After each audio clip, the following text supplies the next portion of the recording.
की सालगिरह के साथ साथ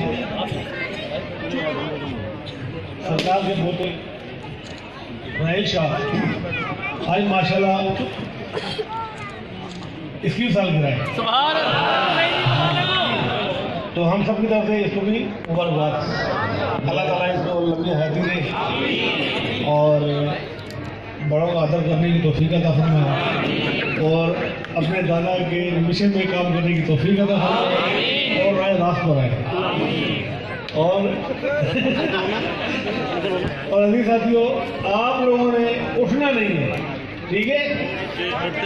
बैठ के आप देखिए, जो बैठ के देखना मगर तो खड़ा उधर होता है ना, पीछे वाले भी गालियाँ देते हैं। तो अदब करीना है मोहब्बत का, अदब जरूरी है। पीछे वाले खड़े खड़े हैं, आगे वाले खड़े हो, लोग पीछे खड़े हो।